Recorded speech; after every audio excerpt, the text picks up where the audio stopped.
السلام علیکم ورحمۃ اللہ وبرکاتہ۔ حامدا ومصلیا ومسلما اما بعد۔ میں نور کے تڑکے میں جس وقت اٹھا سو کر،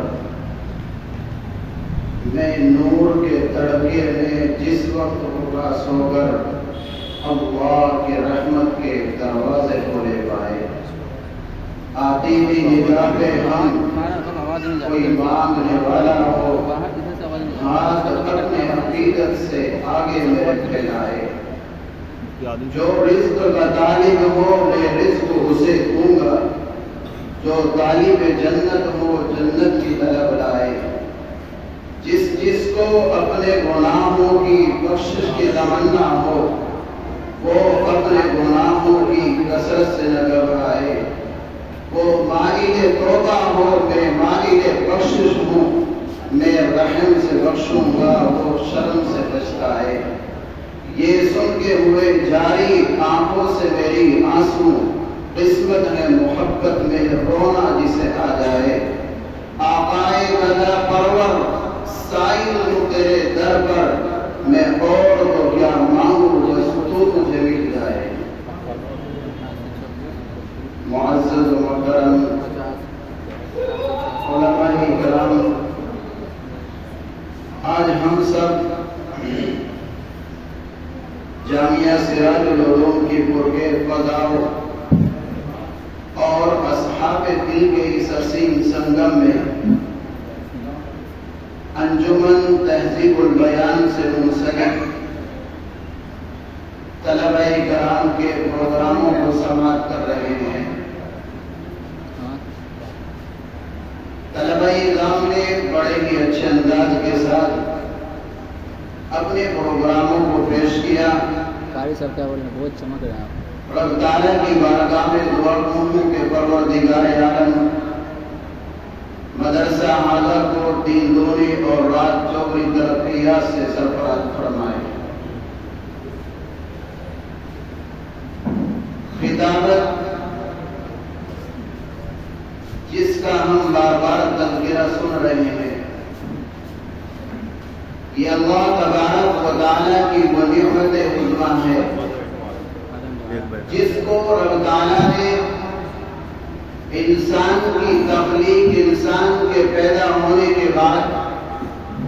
اس کے فوراً اللہ تبارک و تعالیٰ نے اس نعمت کا ذکر کیا ہے۔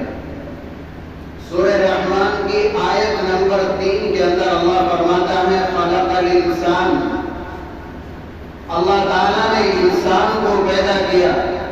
اور انسان کے پیدا کرنے کے بعد اس کی زبان کا تذکرہ کر دیا اور یہ کہا کہ وَعَلَّمَهُ الْبَيَانِ، ہم نے تمہیں علم سکھایا ہے اور تمہاری زبان کے اندر وہ طاقت اور وہ قوت، وہ چاشنی پیدا کی گئی۔ یہ زبان کی جو نعمت اللہ تبارک و تعالیٰ نے انسان کو عطا کی ہے، اس نعمت کے آنے کے بعد جب انسان اس نعمت کے اندر آتا ہے اور گوتا لگاتا ہے تو اسے معلوم ہوتا ہے کہ یہ نعمت کیا ہے۔ آپ جا کر کے دیکھیں مدارس اسلامیہ کے اندر آپ کو ایسے محدث کبیر ملیں گے، آپ کو ایسے عالم دین ملیں گے جن کو اللہ تبارک و تعالیٰ نے محدث کو بنایا ہے، جن کو اللہ تعالیٰ نے بڑی بڑی کتابوں سے نوازا ہے اور وہ علم دیا ہے کہ ان کو باہر لوگ کا لقب دے دیا جاتا ہے، مگر جب ان کو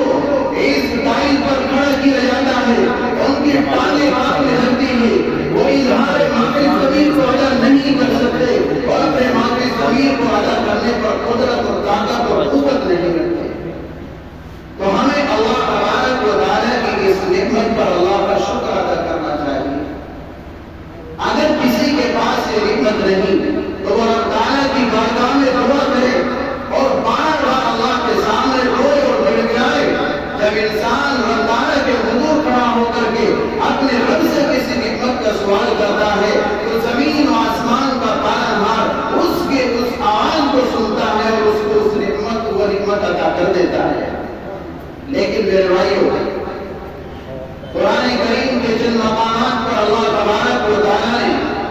اپنے رسول کے بھیجنے کا تذکرہ کیا ہے